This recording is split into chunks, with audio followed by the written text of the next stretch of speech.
Johnny here for Johnny's Car Care and Reviews. Today we are going to drive this Explorer Timberline. I think this is a fantastic value.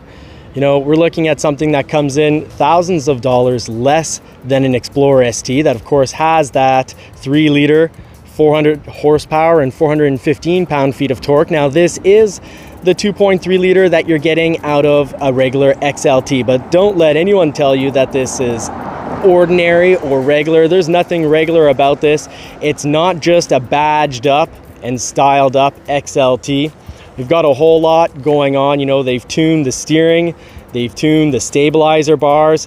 There is a limited slip differential on this, so that's going to be fantastic for off-roading. And do remember that Explorers are first and foremost rear-wheel drive, so they send power to the rear wheels, which is going to be better in the bendies and I believe better in the snow as well. And when need be, power is sent up to the front wheels, so you've got intelligent all-wheel drive on this, so this will definitely keep you safe. The styling though is great. You've got blacked out lights, those are really sharp. You've got a different grille and a blacked out Ford logo. And you do have these orange accents. Now throughout the vehicle you will see those three mountain peaks. Nice sharp logo. You can already see right there the skid plate, and that's going to cover all the important bits to keep you safe if you do catch when you're off-roading. Now the clearance on this is 8.7 inches, so a little higher than your regular Explorer XLT, and that's because you've got SSV police pack shocks on this. Those are heavy duty and will definitely be long lasting and just great for off-roading. I can already tell driving over some 2, 3, 4 inch drops that they do absorb the bumps really well. Now you've got the blacked out bits up here, the blacked out bits down there.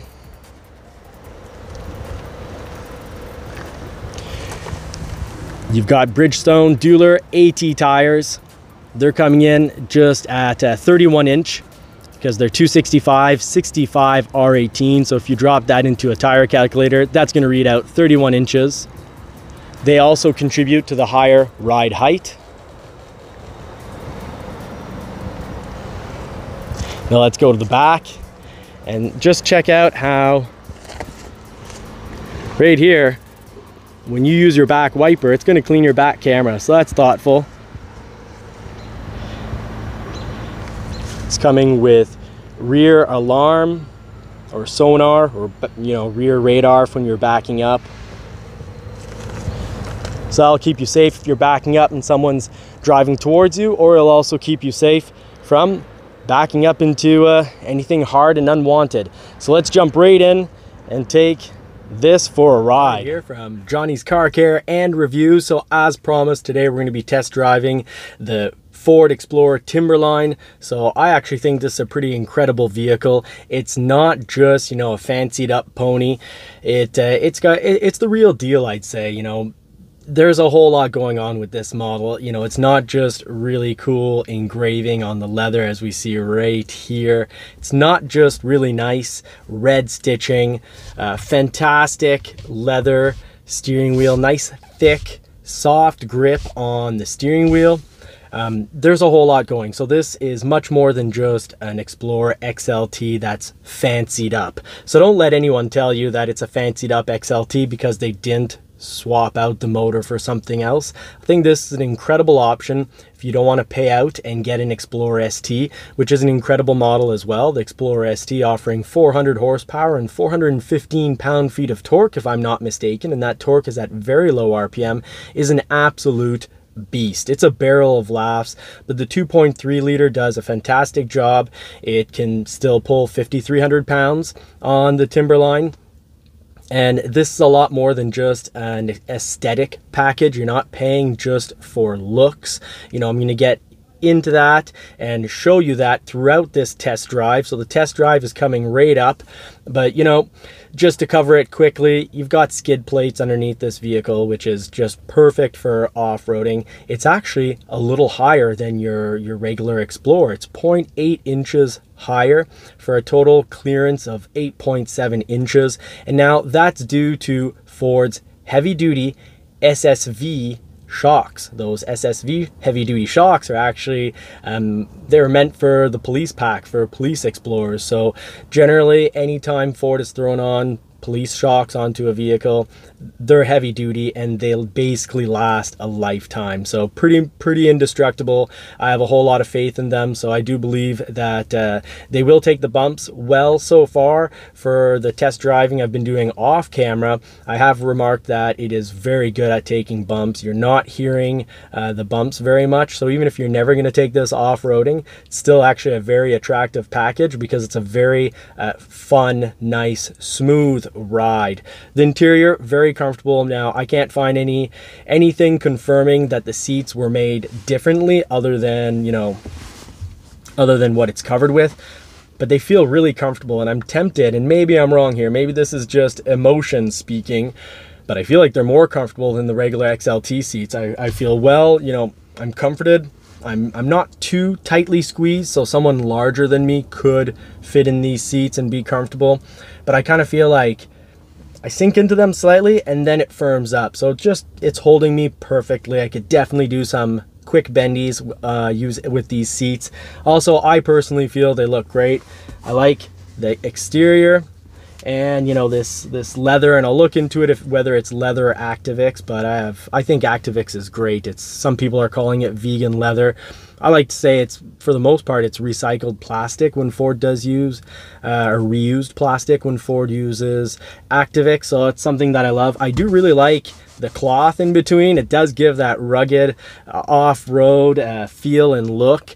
So it's a sharp vehicle, and you know, don't let anyone tell you that it's just a fancied up XLT, because not only are you getting those heavy duty shocks, you're also getting the higher ride height at 8.7 inches, 0.8 inches higher because of tires, as well as those SSV shocks. So those two things are helping you to ride just a little higher, which of course is very important, clearance when you're off-roading for safety. And well, if you don't clear it, you do have the skid plates that are covering almost most of the underneath. It's, you know, it's covering all the essential parts. All the important bits are protected. So, you know, I think it's about time we put the pedal to the metal and take this out for a little drive. So let's head out on this test drive. Remember, we are testing how the springs, stabilizer bar, and steering are tuned in the Timberline for better off-road performance than the regular Explorer. So we're going to try that out. Now this does come with a limited slip differential, which is very welcome. So that's geared, you know, that's, you could say the model is geared for off-road, and the pun is intended. So limited slip differential is definitely advantageous when you're off-roading.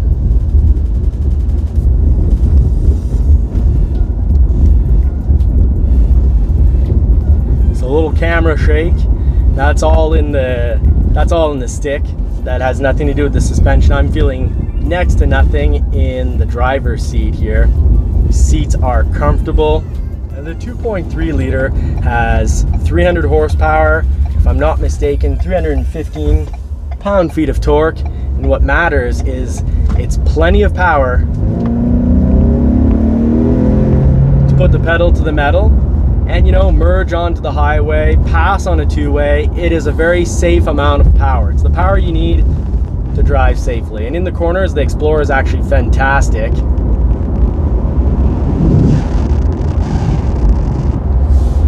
Now, part of holding onto the road and gripping well is that Explorers have torque vectoring. So if you're in a corner, they can slightly brake the front upper inner wheel to keep the weight of the vehicle more balanced.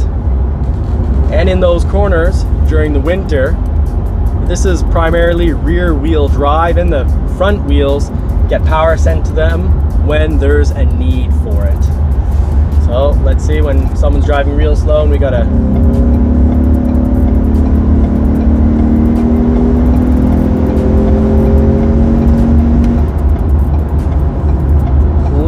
more than enough power to keep you safe and have an enjoyable drive.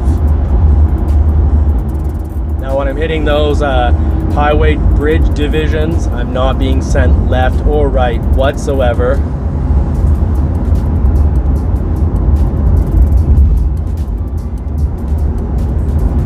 Very solid in the bendies. Comfortable ride. When the shocks work hard on some bad bumps at high speeds, you do hear it. If the radio's completely off, you do hear it, but the vehicle is very well, the sound deadening in this is very good. The doors are thick. They're filled with sound deadening materials. So I'm not disappointed at all when it comes to the ride and the drive on this. This offers a very, very nice ride. Of course, the motor will turn off when you're at the lights. Auto start stop technology. Now for drive modes, you've got normal mode. You've got eco, so you'll shift earlier. The motor and transmission are going to be less about displacing you quickly and more about shifting on early and saving you on fuel. You've got sport mode, complete opposite. Later shifts, more aggressive shifts. The auto start stop turned right off when I'm in sport mode. It turned, got the vehicle back on. You got tow haul. Tow haul is just perfect because they're gonna, help give you the low end power. The transmission and motor are gonna be programmed in a manner that gives you, it's gonna work to give you more power on the low end. Make sure you can move your load.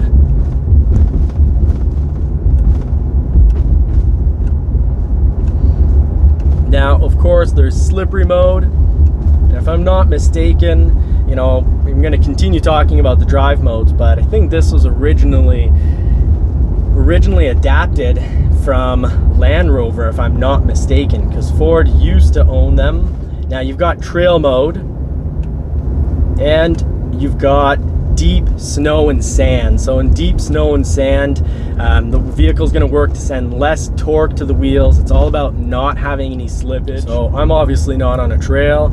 I don't have to worry about slippage because of mud or sand or loose gravel. So I'm going to drive in normal mode. As I flip through those, you can feel the RPM change around because it's not quite the same programming for the transmission and the motor. Now on the Explorer Timberline, I love how right in the dash behind the steering wheel, I can tell that I'm being told what speed limit is currently for this area, and that will just instantly change when you go into a new speed zone. I do really like the dash is set up. It's just not 100% digital. There are some original, proper clusters, and I like that. And it has a nice 3D look to it. It's layered, and I like the layered look of the dash, and I like the layered look of the inside of the vehicle. Push button start, of course. So Explorers, the Timberline has push button start, keyless entry, automatic lights.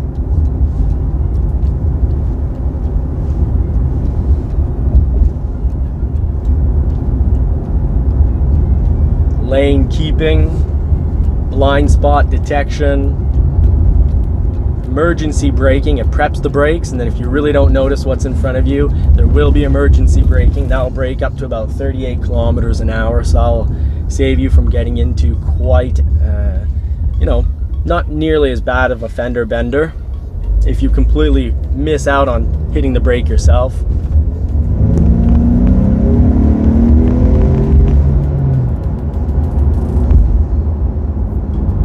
Good sounding motor, doesn't sound bad. It sounds very good for a 4-cylinder. 4-cylinder with a turbo does have plenty of power at 300 horsepower and 315 pound-feet of torque.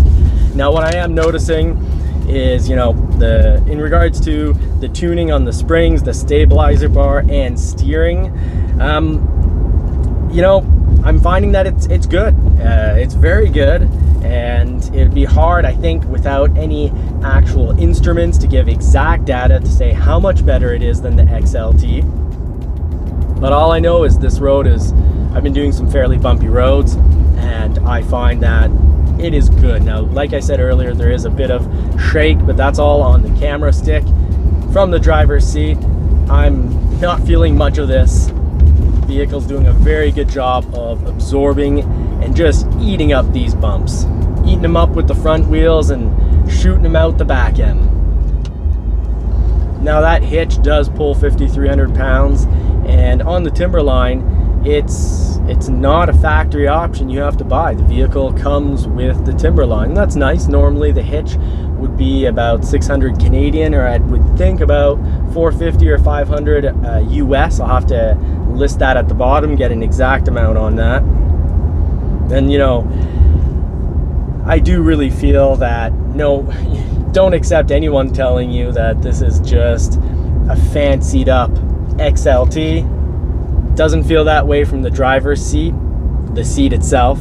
It doesn't feel that way over the bumps. The steering is precise, it's direct, and you know, it does have electronic power assisted steering, and you still, you know, you still feel plenty of road. It's weighted, so it doesn't feel unnatural and fake. The steering feels real enough, and what I love is it's precise. You know, you turn in 2 inches on the steering and it gets to turning the vehicle right off. There's no weird there's no looseness in the steering. It's a precise instrument. This is a big vehicle, so it's nice to be able to say that despite it being big, it's precise. And speaking of it being big, later on I will make sure I get a photo in this video of me sitting in the 3rd row, because most vehicles with 3rd row seating, you can't get an adult back there, and I would do 2-3 hours sitting in the 3rd row if I had to. I'm a driver, I like to drive, so that's why I say if I have to, but it's fine. I don't have my knees up against my chest because the floor doesn't lift up, it doesn't raise up like it has to on, you know, most 6 or 7 seaters. Let's see about the brakes. More than enough brakes. The brakes are great. You don't necessarily need an ST with the red brake package. Now that does look great with its big black wheels, but this with its smaller 18-inch wheels, they do look great. I love how they have the Timberline logo right on the mags. It's a very sharp looking vehicle, and it's capable too.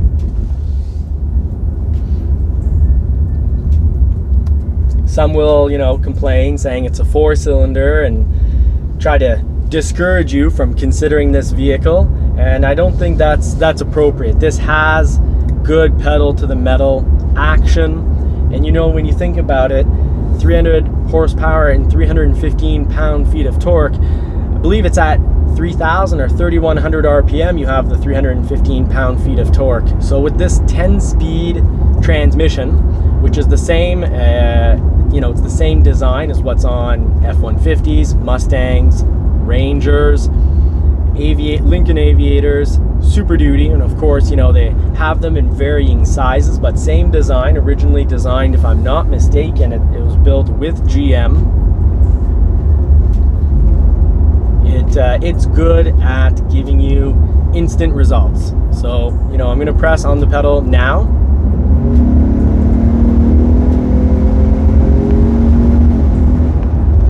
Pressed on it just after I want to finish saying now and then press on it, but it gets this thing moving.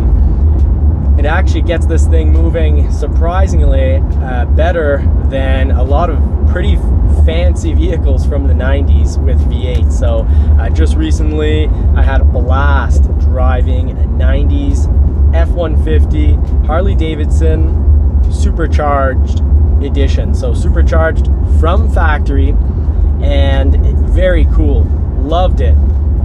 This, you know, this behaves the way a 90s from factory supercharged V8 behaved. It behaves better than I've had 90s and early 2000s V8s in F-150s, 4.6s, 5.4s. Of course, I've driven GMs and Dodges from those years. This 4-cylinder with turbo, with this vehicle weighing in at a very similar weight as a current truck, I believe, if I'm not mistaken. I'll have to correct it if I'm wrong, but I believe it's about 5,100 pounds of weight. And between the low-end torquiness of this, that the turbo offers,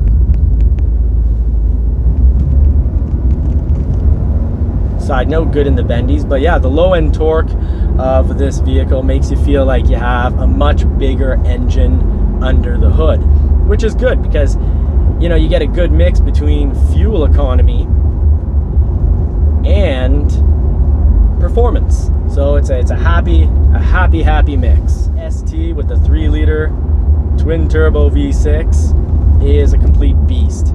You don't necessarily need that, and it does cost thousands of dollars more.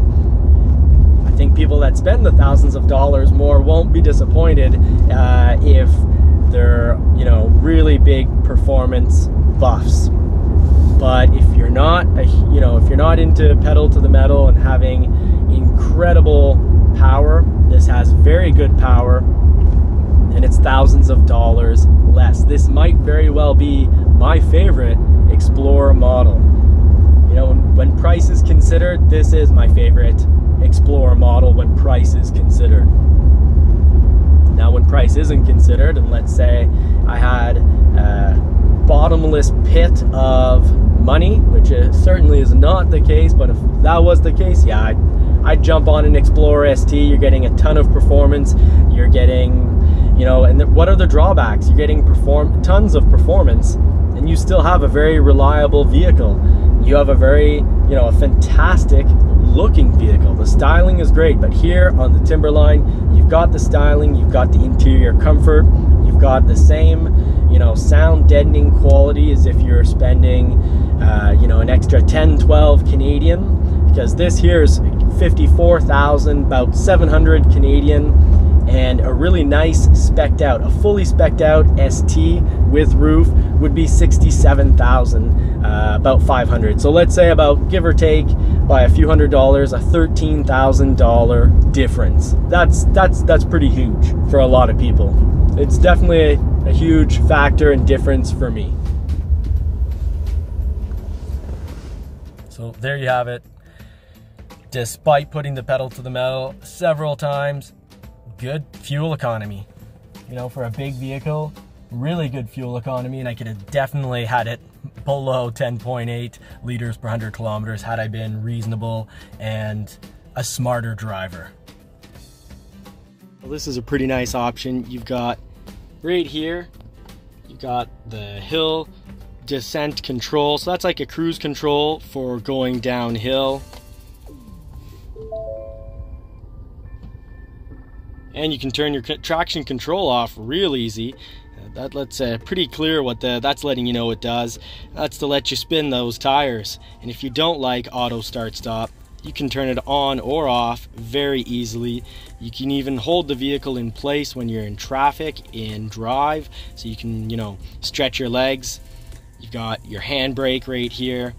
So I hope I haven't missed anything, I hope. And if I have, well, just ask away in the comments section. I'm here to help out. Just to point out, heated steering wheel, of course, heated seats. So for not that much more than an XLT 202, so that's the XLT with the ActiveX interior, for not that much more, you're getting a heck of a lot more. This is a steal of a deal. Ford threw the package at us. This is a very desirable vehicle and a good purchase, very good purchase option in my opinion. Really nice package.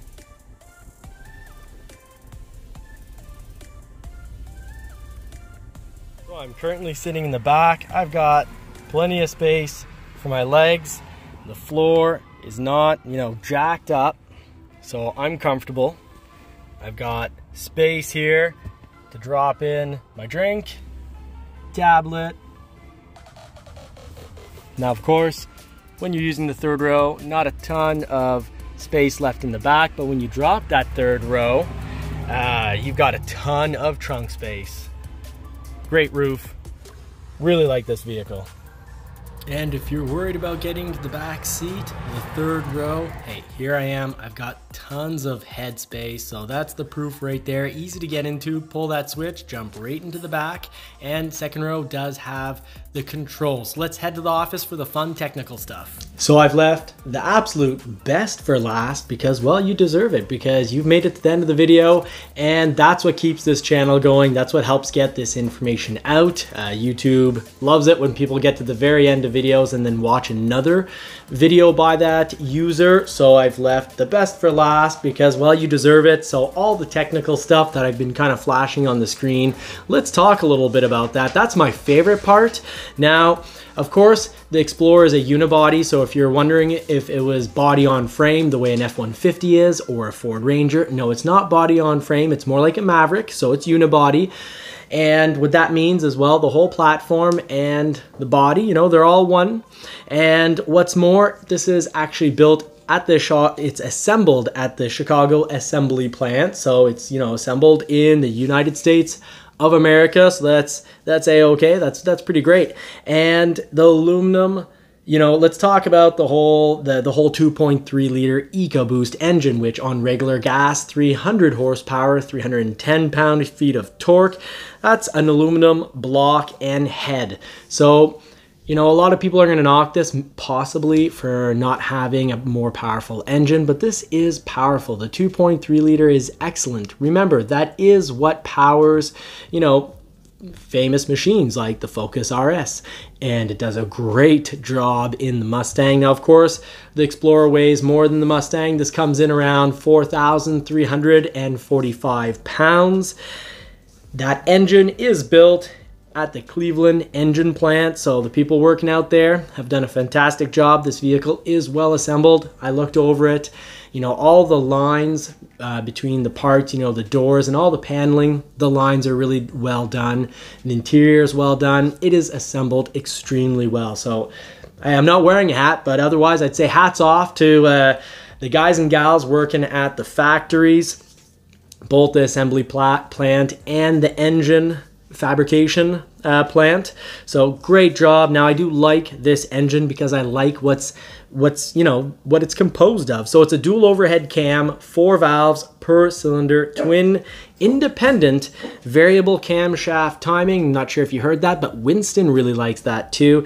And let me tell you why we like the dual overhead cam, 4 valves per cylinder with twin independent variable camshaft timing, because that's a whole lot of words and they mean a whole lot of good stuff. Because basically how it works is the timing on your camshafts can vary. So you have a motor that can be both fuel efficient when you're easy on the pedal or when you put it into that eco mode, or you actually have an engine that can be actually quite aggressive. Normally when you have, you know, you could maybe call it, this is probably not the technical term, but a static camshaft. So push rod V8, for example, has one camshaft at the bottom of the engine, and it gives you one configuration, you could say, pretty much kind of one mapping. So you either have a camshaft that controls pretty much everything and it's really aggressive and uses more gas but helps you with acceleration, or it's not aggressive at all, slows down the whole, you know, holds back the potential of the motor, but is fuel efficient. Well, you're getting the best of both worlds. So that's one thing that I really love about this engine. But I also like the fact that the pistons are cast aluminum. I also love the fact that the crankshaft is forged steel. So forged steel crankshaft. That's a crankshaft that can handle a whole lot of power. And I know that firsthand. I actually, in my area, someone has built up a Focus RS that is the same 2.3 liter EcoBoost engine, and they've built it up to be running 500 horsepower at the crank. And he tested it out, and it was, I believe he told me he was, unfortunately didn't get proof of his dyno sheet, but he was running, I believe it was from memory, 446 horsepower at the wheels. So very, very good stuff. Now the engine is direct injection. Of course, I love direct injection, but I prefer when it's also matched with port injection, because then the port injection can help clean out a bit of the filth that the direct injection can cause. So that's really my only thing that I would love to see different coming out of the 2.3 liter moving into the future. And, you know, let's just talk fuel capacity, because earlier I showed you the fuel economy I got from the road test, but you can get 17.9 gallons of fuel into that fuel tank. So the good news is, you know, you're not going to be going to the tank all the time because of a vehicle that both takes a lot of fuel and also has a small tank. I can think of previous Mustangs in the past that had small tanks and took a lot of fuel, but those days are gone. This is a good, solid, beefy motor. I really like this engine, so I think it's a good fit in the Timberline. I don't think it needs to have a bigger motor and a bigger price tag. I will conclude and round things out with saying that the Timberline is my favorite Explorer model when we consider price and performance. So I gotta say, I really like it. I enjoyed how it drove. It handled well. The steering felt good. It's a solid vehicle, and I hope you consider it as a potential vehicle as part of your, you know, as part of what you'll be shopping if you are looking for a 6 or 7 seater. So, you know, until next time, I hope you all get to put the pedal to the metal. I wish you all more cars and more power, and I'm wishing you a fantastic weekend. Take care.